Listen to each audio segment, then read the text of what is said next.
This is Lynda Wright, librarian at Randolph-Macon College. Welcome to Macon Memories. Today is April the 4th, 2008, and today I'm here with Coach Ted Keller and Coach Helmut Werner, and I'll let them introduce themselves and talk about their time at Randolph-Macon.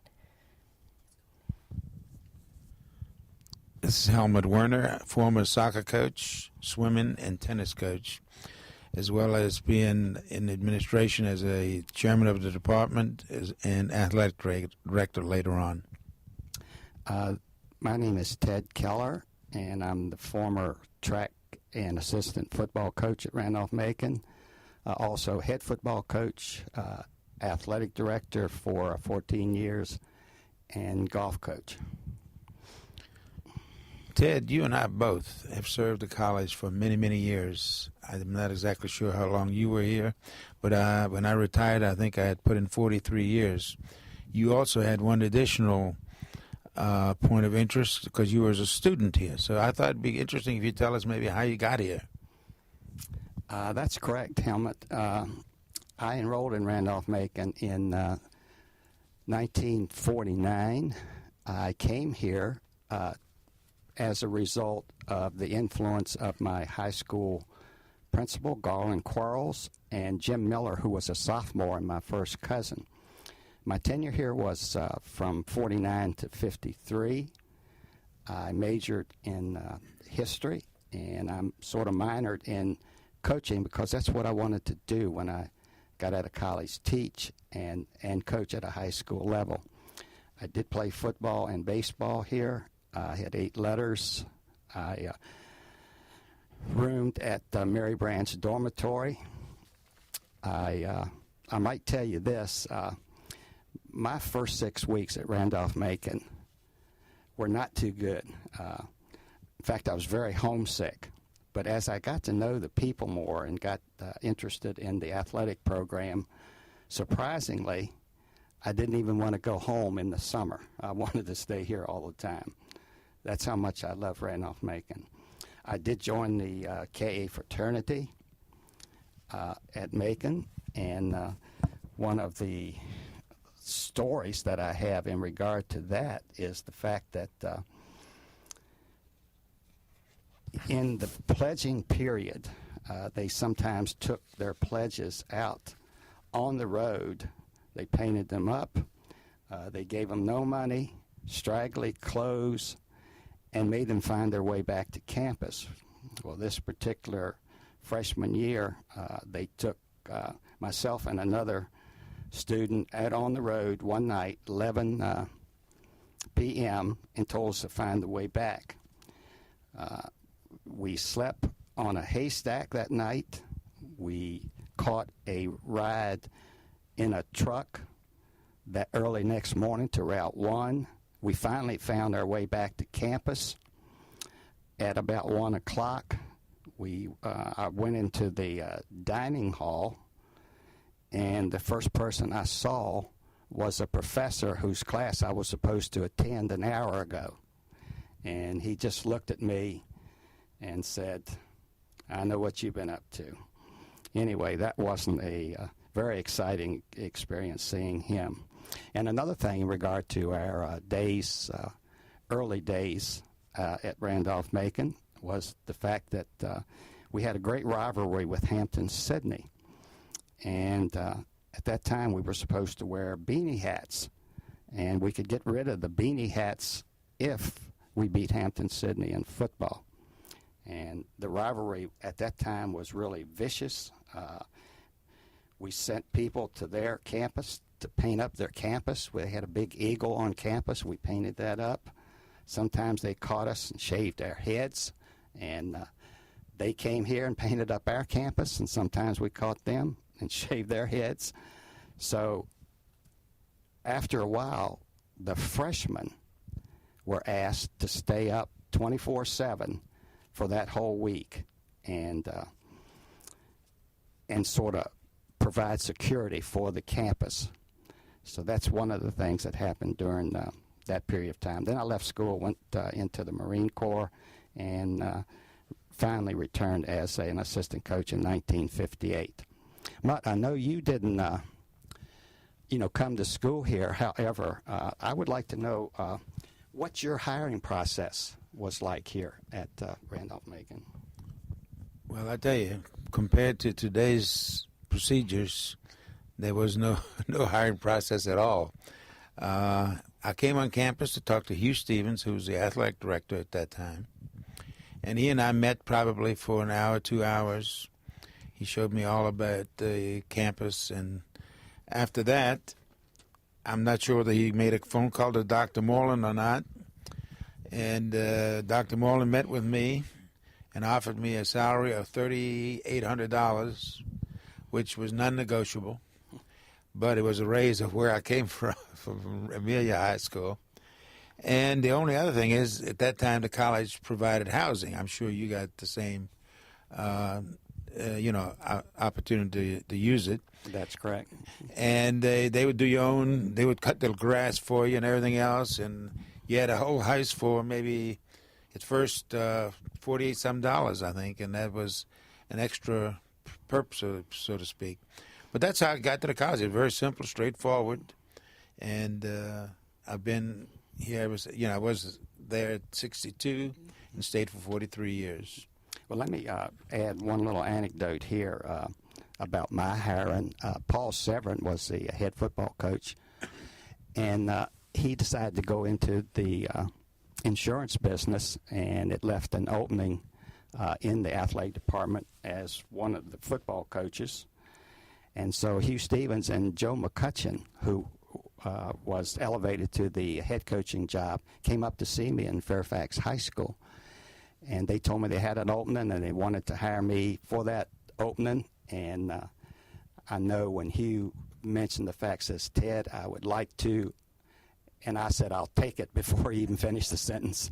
I really wanted to coach in college, and I got the job a lot sooner than I thought. Yeah. Well, let me ask you this, Ted, because I know today, again, the coaches have changed so much at our college and other colleges. But when you and I were hired, it wasn't just coaching football, as we said in our introduction. We had other duties. Do you mind to expand on those for a second? Well, that's correct. Well, we did have a lot of other duties. Usually we're maybe a head coach in one sport, assistant in another. We all taught physical education. We had a lot of interaction with the students, and we also taught a class. I think I taught a class in football and track at that time. So we did have an interaction with the students. Well, in my case, as I said in the introduction, I was a assistant swimming coach at first at Joe McCutcheon, then later became head coach. I took over the tennis for the spring, and as you mentioned, we all, I think, taught basically 2 regular PE classes, which later on changed into a class for coaches that I taught till the end of my career here.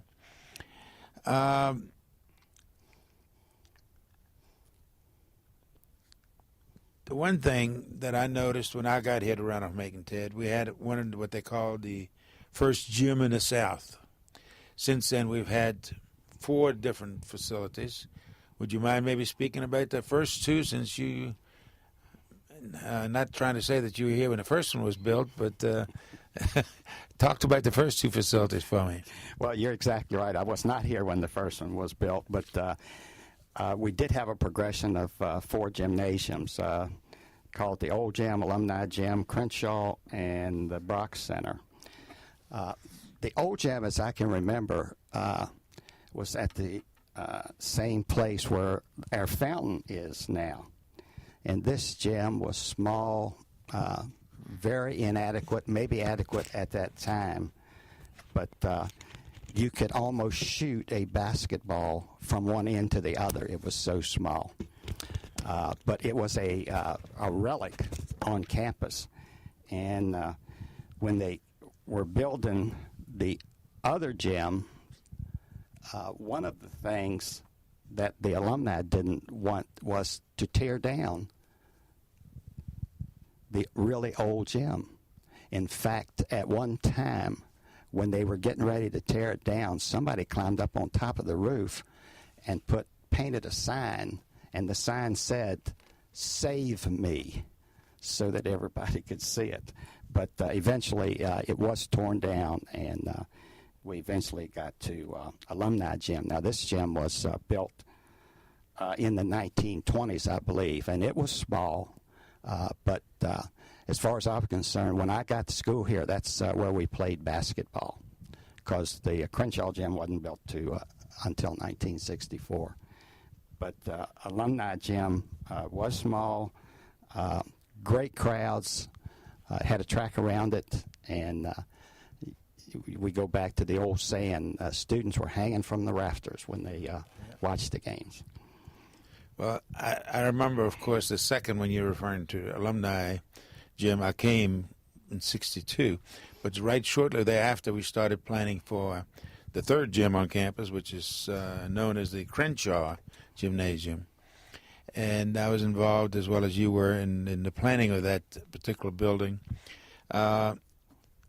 It looked like a box, and we were promised by architects and engineers that the air conditioning would be good in the summer and the heat would be good in the winter, but it was just the opposite. It was cold in the winter and also hot in the summer. No windows, which later on were added. But that facility was still the art of the time when we first had it. I can remember back to the other gym in the Alumni, where we had one office for all 5 coaches in it, and you got to know each other pretty well in that particular time. But then we will, I know, talk about coeducation a little bit later. But then we also built another gym after Crenshaw, and it's always been referred to as an athletic building, but actually it really is mostly a recreation building. But it's the Brock Center, and now this is an outstanding facility. But as I indicated, it's mostly for recreation, and all the students use it, of course, but it's not for athletics. As well as the old gyms that passed us, Ted, you and I were here so long, we surpassed a lot of the presidents as well. And I thought this might be a good time to maybe get your input on what you thought of each of the presidents that we served under. And I'll respond and see whether you left anything out. Well, first thing I got to know is the statute of limitations over. You and I did, I guess, sort of outlive 4 presidents: Dr. Moreland, Luther Wright, Liddell Payne, and Rusty Martin. I'll comment maybe on the first 2, and I'll leave the last 2 for Thanks for your comments. Dr. Moreland was the president of Randolph-Macon College, I believe, for 28 years, and that's really a long tenure. He was one of the, I guess, most likable people that I have ever known to serve as a college president. He was always very positive. He came to a lot of your practices. He did a lot of things for a lot of people, and I guess you'd call him a people person. And of course, that's the kind of person that I like. And the college moved, I think, pretty well under him. Next came Luther Wright, who was a Randolph-Macon alumnus and a lawyer. And as I understand it, he was on a committee to recommend the next president.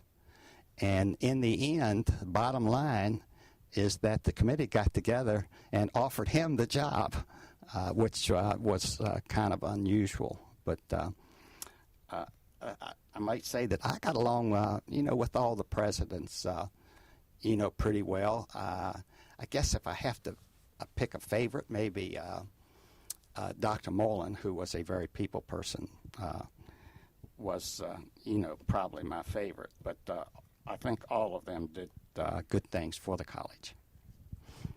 Well, I, of course, remember both of those gentlemen as well. But I would say, it's not a matter of favorites, but the one that I thought made a lot of changes at the college was Liddell Payne. here came out of the West, the dean and the new president. And the one thing I remember, first of all, when he went to meetings and staff meetings as well as college functions, all of a sudden we got to drink wine.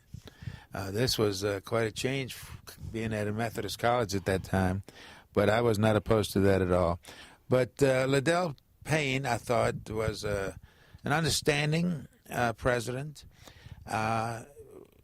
Later on, when I was an administrator, I worked pretty well with him and the Dean Garris. And I thought they did what they could for the college. The college financially at the beginning, I think, was in dire straits. But as we went along, I think we got more and more. The endowment grew, I know, and it probably had an effect on us. But the presidents really didn't change the tone that much of the department. We were always hoping that here comes the savior who would come in and be all favored for sports and athletics. We never found him. I think we have to find him in the next life of ours. And then the last president, I really didn't get to know Rusty Martin as well as the others, and but he was there and showed an interest in the college. But the first three had more of a meaning to me at least. Ted, I know one of the major changes, and this is where I think these presidents and all probably had an effect. One of the major changes at the college was when it went to coeducation. You know, for over 100 and some years, you had a male institution, which we haven't really mentioned, which is okay. And all of a sudden now the Board of Trustees and the college decided that they wanted to have females on campus. And that caused some concern to various people. You have any recollections of that time? Well, let me talk about one thing here that maybe we sort of skipped over, and that was before we get to this, and that was the campus and its athletic facilities, and maybe how they've changed. I know back when I was going to school, and a little bit later, 1958, when I came to Randolph-Macon, we had probably between 500 and 600 students, and we're all males. And now we have 1150, and the percentage is in favor of the females. And we had very little space. And when the females came to the college, we still had very little space. I know our football practice field was located as where now the Brock Center is. And on our regular field, our regular football field was partly on the baseball field. In fact, first base was inside the playing field. And it seemed like everybody played on each other's fields. Their field space was really inadequate, I think. Didn't have many fields across the tracks. I think we had tennis courts across there, but hardly any at all. Now we have a lot of our fields are across the tracks. And I believe soccer did not have their separate field at that time, that there were a lot of, there were a lot of fields, I think, that each other played on, and soccer was one of them. Now football is off the baseball field, and we did have a press box erected, the Chinnery press box, which was a nice facility at that time, and it's still a decent facility, although not up to modern standards.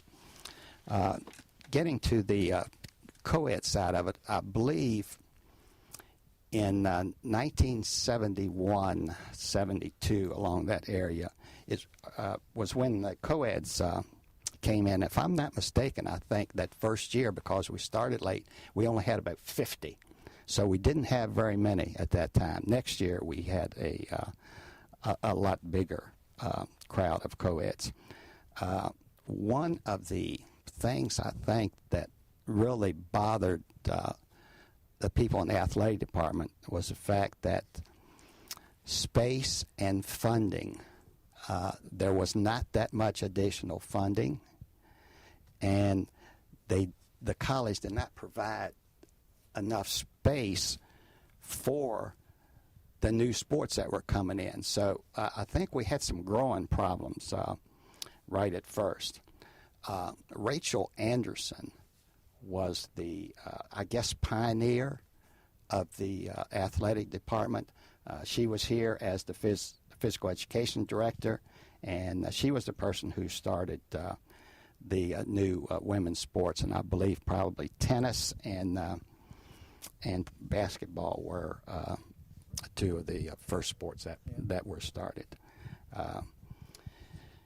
We didn't have a lot of trouble right at first with the space, but I know this, that the guys, they've been having their own situation for a long period of time, and then when somebody new comes in, sometimes it's a little bit more difficult.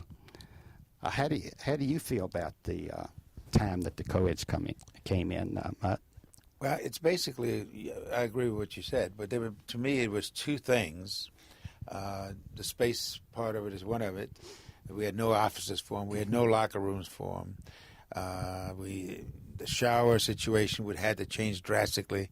Women were not used to showering at that time, particularly, I don't know about today, in groups, and so you had to do a lot of construction to cover that area. And the area of the finances, the college was never in abundance of money where we could do whatever we wanted to. We could do what we needed to do. So when they added women, as you said, the funding wasn't appropriate, I don't think. And so the men looked at it as somewhat, maybe we were sharing money that we had before instead of getting additional money.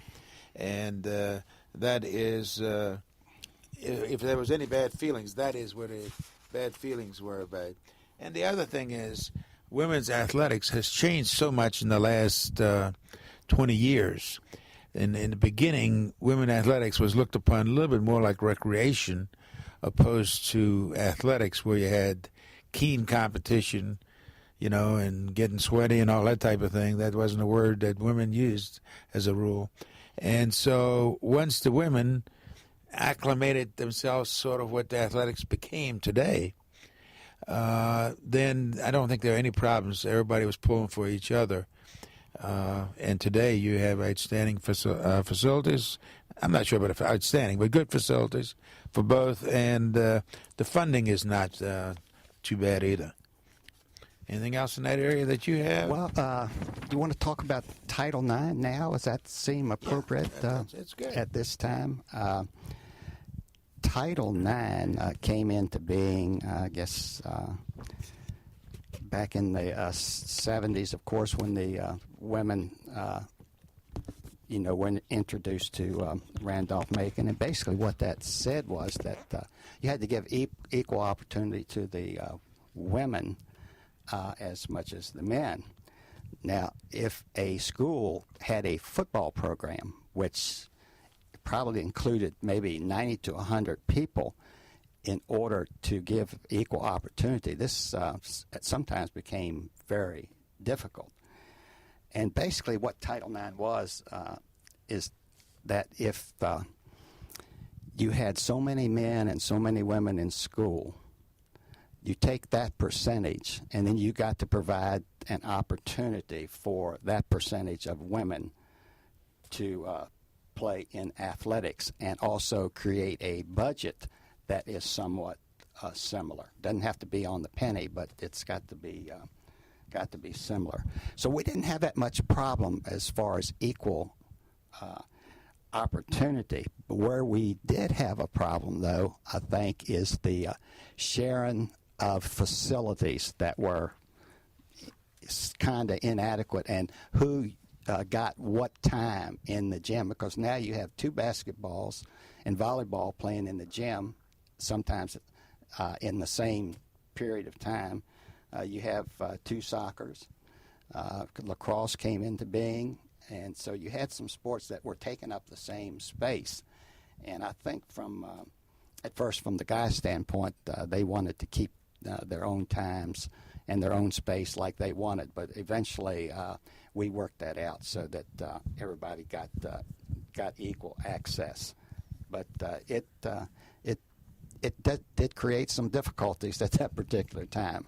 Don't you agree, Matt? Yeah, I think I do. I think the one thing that at the time that Title IX was sort of, let's use the word, enforced on campus a little bit more, the faculty probably thought we were against women's having equal rights, but it really had to do with funding, and it wasn't the department that was controlling the funding. The funding came from above us, and so that is, once we took care of that, as you mentioned, when I was, for instance, hired as chairman of the athletic department, Liddell Payne and Garris told me that my main duty was to bring the women's athletic department up to the men's program as far as winning programs go.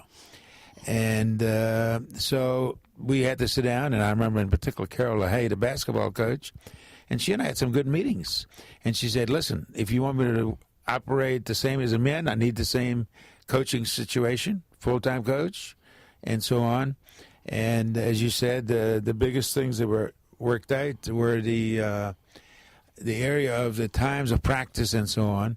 And then shortly thereafter, we had a women's program that was very successful.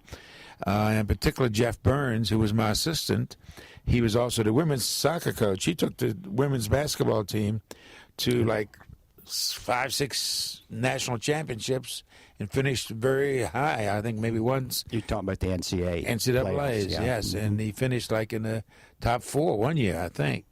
So the women, in particular basketball and the soccer, did very well after we got things straightened out, as you mentioned earlier.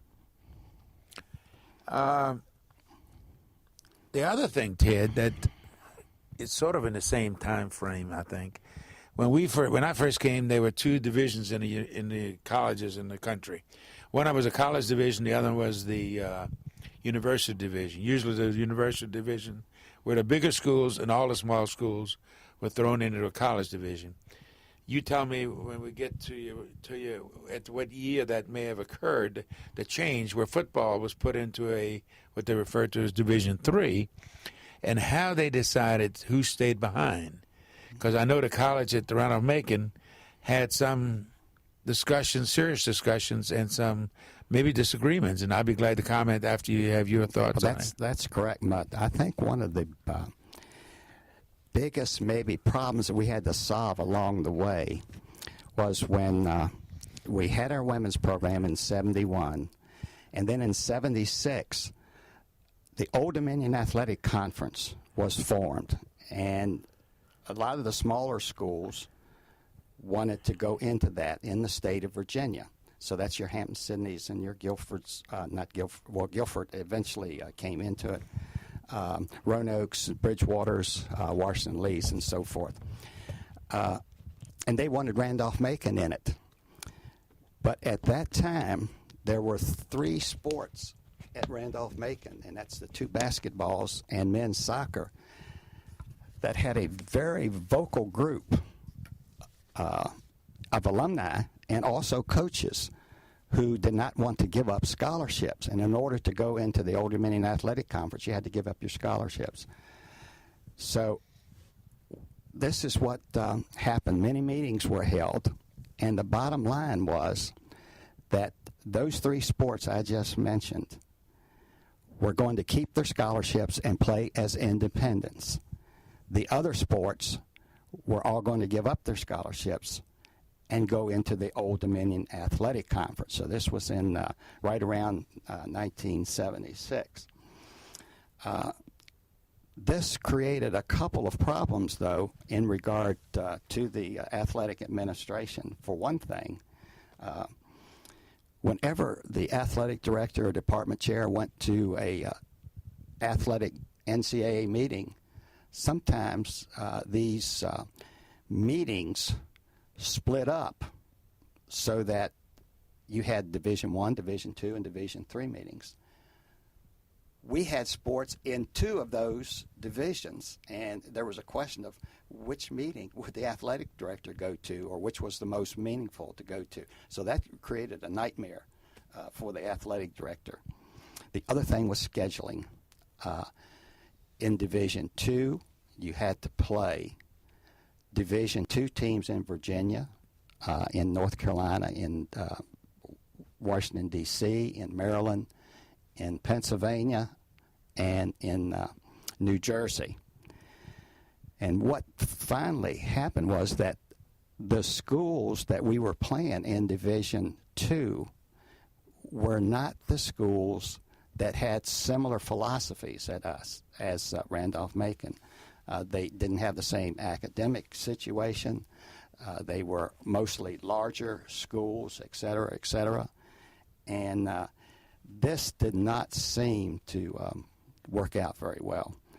So I think later on in the early, I believe, 80s, other meetings were held at the college, and it finally was decided to put all their sports in Division III. Now, Mutt, you had one of the sports that at that time played as an independence.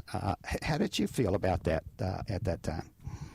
To be honest with you, I probably liked the Division II at first. I was probably one of those vocal people you're referring to.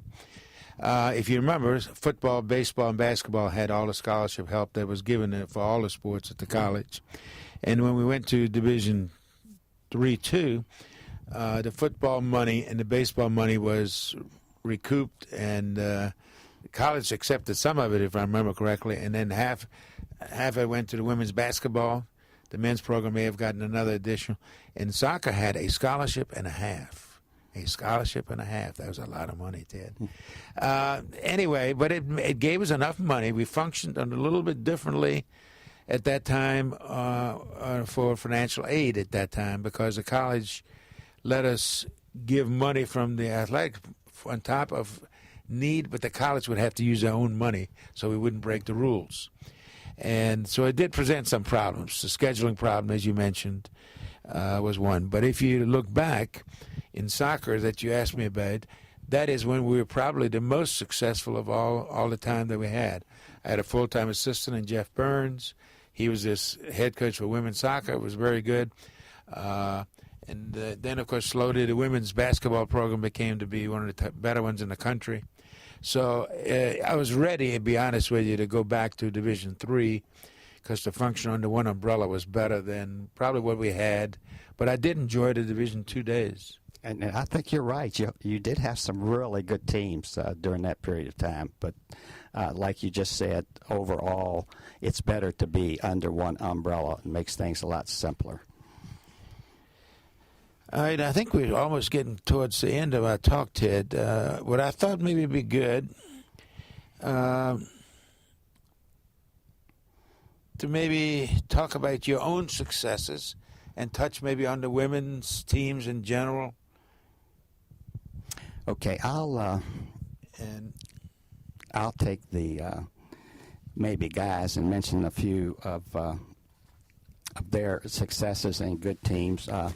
I might start off in football, which was my sport. I know that we had some really good teams in the late 60s, and I think between 65 and 70, our record was something like 38-6, and that included a Eastern Division national championship. So that probably was the best that we had in football. We had some really good seasons after that, but none like this era. I'm going to let you talk about your own, Coach Werner, but I know you had some great soccer teams all over. In basketball, Paul Webb and Hal Nunley for decades had great teams. In fact, they had a runner-up national championship in '77, and you got to remember Hugh Stevens, who I think coached 33 years and had one losing season during that period of time. And we had Jim Blackburn, who took his team to the NCAA playoff in '84, and Greg Waters had many good baseball seasons. So you want to talk about the women a little bit and your team? Just real quick, we've touched on a little bit. In soccer, to be honest with you, Ted, if I had a label, it'd probably be the bridesmaid. We came in second in most everything we ever played in, but our overall record was, I think, outstanding. One of the best probably in the country. But we won several state championships and so on. But on the women's side, right now in particular, we've gotten the women's basketball program to the point where they are every year contender for the national playoffs, at least to get into it. And so they were very successful. The soccer, I already mentioned, Jeff Burns in particular did an outstanding job during his tenure, and we were always outstanding. There was a lacrosse team, I forget the year, that did real well. Carol LaHaye may have taken them to the national playoffs. And the other programs are all successful. It's just some are more so than others.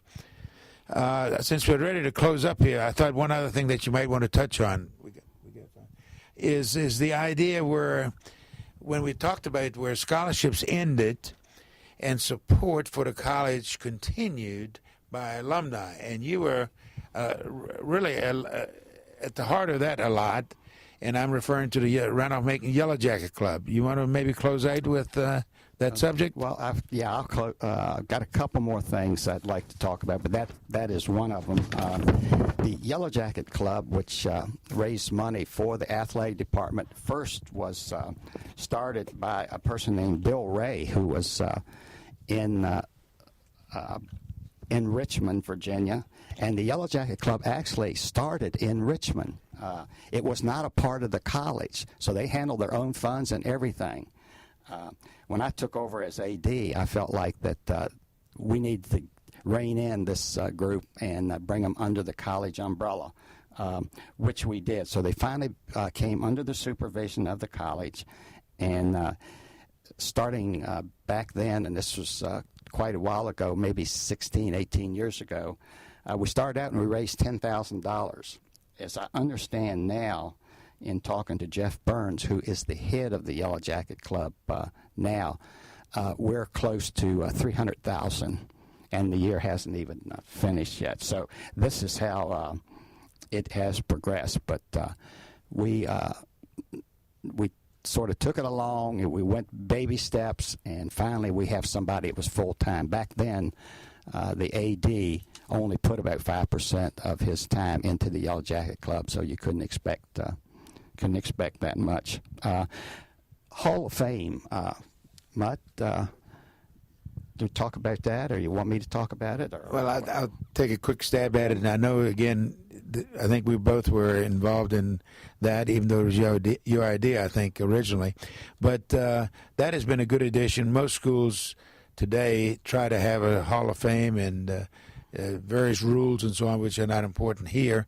But you have to have been out of college, I think, 10 years at Randolph-Macon to be in it. That's and you correct. and I both are fortunate enough to have been voted into it. They must have changed the rules a little bit. But I'll let you talk about that and finish up the discussion here today. Well, I think back in 1996, that's when it started. We were a little late getting started because a lot of schools already had a Hall of Fame, but two alumni, Mac Feltz and David Yowers, I think, were the main instigators.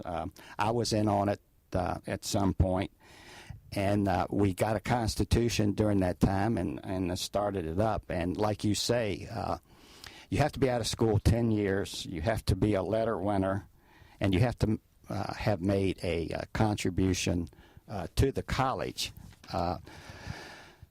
Right now, I believe we have 55 people in the Hall of Fame. We have 6 or 7 women, and the reason the women aren't, a lot of them aren't in there now, is because the women's program really didn't get started till the late 80s or mid-90s. Back, they started in 71, but they really didn't, have good teams for maybe 15 years or so. So there are 55, and that includes the 1969 football team, who was voted in as a team, and the 1977 basketball team that was runner-up in the NCAA. And every year we can take 4 people, living people, and 1 deceased. We have 9 on our board, which chooses the members, and we have 4 on our screening committee, of which Helmut and I are 2 members of the screening committee. And our last banquet, we had over 300 people attend. So It's getting big time. Pretty successful. Yeah, very successful.